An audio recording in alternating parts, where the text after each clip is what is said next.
Hello, hello, all. This is Deborah Razzo from the Women's Real Estate Network, and I'm here with Kathy Fettke. Kathy is a longtime investor, a longtime friend, and just a remarkable woman. She is known for her market updates, and she is willing to come to REN and give us a market update on May 17th. So write that date down. You're going to want to catch it. Kathy has been seen on CNN, CNBC, Fox News, NPR. The woman is really busy. Kathy, thank you so much for joining me today. Everyone is really curious about what's happening in the market. What are some of the common questions you get, and give us a little tidbit of thought that you're thinking about what's going on in the market today. Well, I think the common question people have, and they should have, is are we going into a recession? Is it going to be a big one? Is housing going to crash? Is everybody going to lose their jobs and not be able to pay their rent?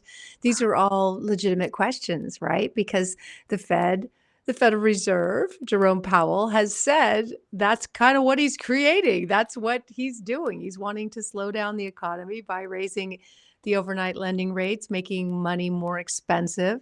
And he has stated that there could be a recession as a result. So that's scary for a lot of people. And how do you navigate around that when the entity that controls these things is telling you that's what they're trying to do?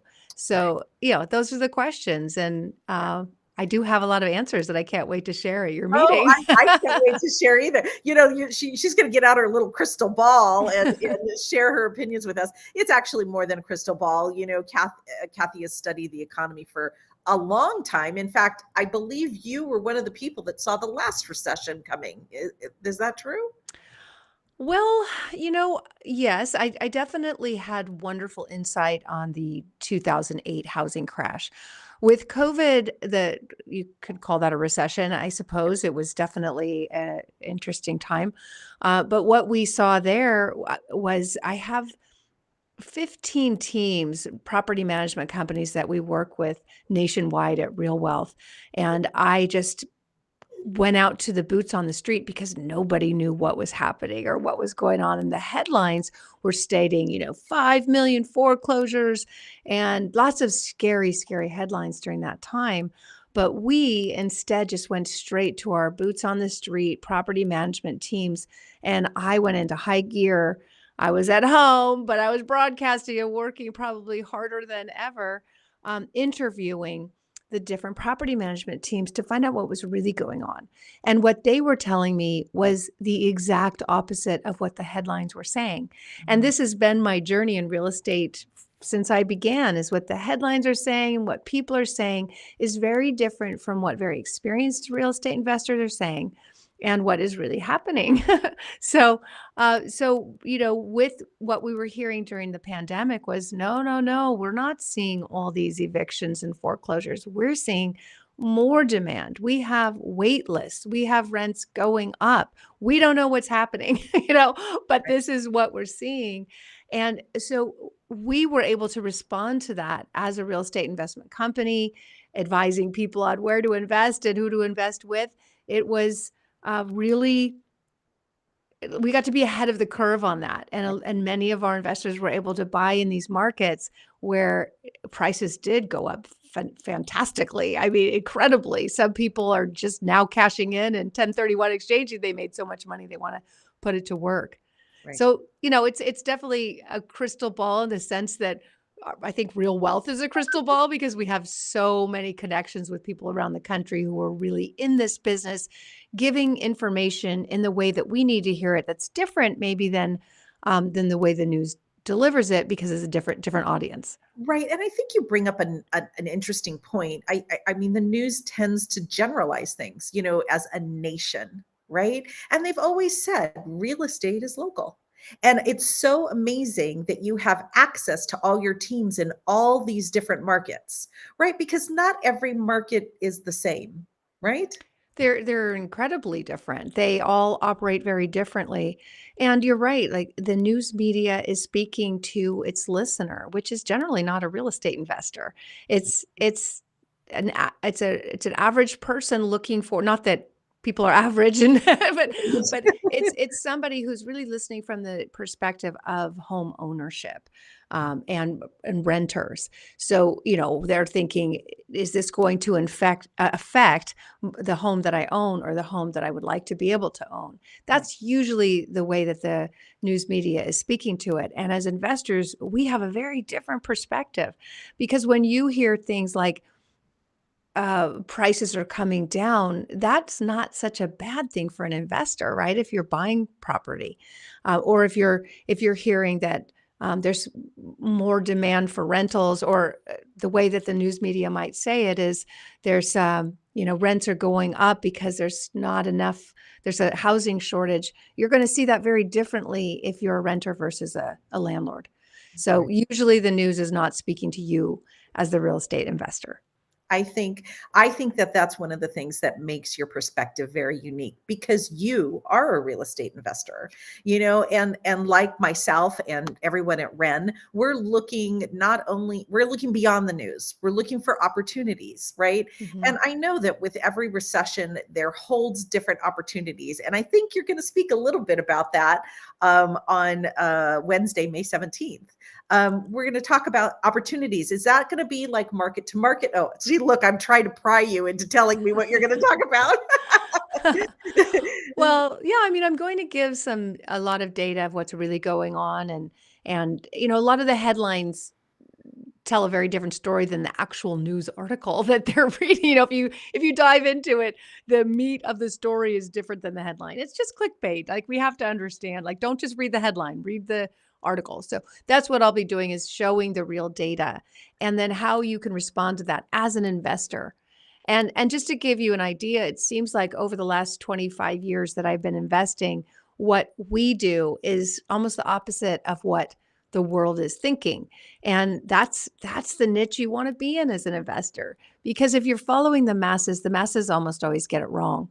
It's because they're last in, if you look at what happened right before every recession, it's usually the masses that dive into something, but the smart money, or the long-time investors, are already long gone from that investment. A crypto would be a good example of that. I mean, you had crypto stars popping up all over the place on YouTube when it was at the peak, and bringing people into that, who lost their money, and that seems to be, the case. So you just really gotta get to the investment before the masses get to it, and so that you're the one who got out of it before it crashes, or where it just doesn't make sense anymore, or you bought it cheap enough that no matter what, it will make sense in any market. Right. And I think you hit on a really interesting point that, with the media these days, it does invoke a lot of fear when people talk about recession, right? And I think it takes a really savvy investor like yourself, and like a lot of people in our organization, to see through that fear to the opportunities on the other side. Right. And I know Yeah. that it's not going to be universal. Like, it's not going to be, everything's up, everything's down, all markets up, all markets down, or even asset classes, right? There's going to be certain asset classes that excel, and other asset classes that might not. And I don't know. You've been an investor for a long time. Have you seen that quite often? Yeah, it's funny. I'm around successful investors all the time. And listen, we have all made mistakes. Mm. Not There's no one who's ever got it right every single time. So I really don't want to put that impression out there that I haven't made a mistake, or gone in the market at the wrong time, or but it's we learn from these experiences, and that's why I'm here to tell you, from these experiences, what I think is what I could do today to make better choices and really make good money at times like this. But I could tell you that over the years, and all the investors I've met, just thousands of super successful investors, they're not afraid. They're just not afraid. They're never afraid, because when you know how to underwrite, and that's what matters. And when you just that's the best way I could say it. I know people who are flipping, and sure, some people lost money in the last year in flipping. I'm not a flipper, but there was definitely a shift in the market. And some of the flippers I know lost money, but they also made so much money. They made so much money over the last few years that that's just part of business. So they look at they adjust quickly when things change. I'm thinking of Jimmy Daynard, who's a co-host with me on the Market with Bigger Pockets, and there's one deal where he lost $500,000, and most of us would be like, "Ouch, Oh, ouch!" But this guy does multi-million dollar flips, and so he just showed what he made last month, and it was 800,000 on another one. So that's one of the things I think that investors learn is that you're going to win some, you're going to lose some, but you just need to win more than you lose, I think. And and and stay in the game and stay that's in the game. the game. Yeah, yeah, to think that you're never gonna lose, that's a hard game. Kind of reminds me of the slack line that we have in our yard. I don't know if you tried that, but, it's like a tightrope, but a little bit thicker. It's like this, and every time somebody stands on it, they try to make it stop moving, like it's gonna be still, and they're just trying to walk on it as if it's not gonna move, and I'm like, "No, no, no, no, the game is you gotta bounce with it, you gotta move with it, because if you try to keep it's you're not gonna keep it steady. You've got to learn how to move with it.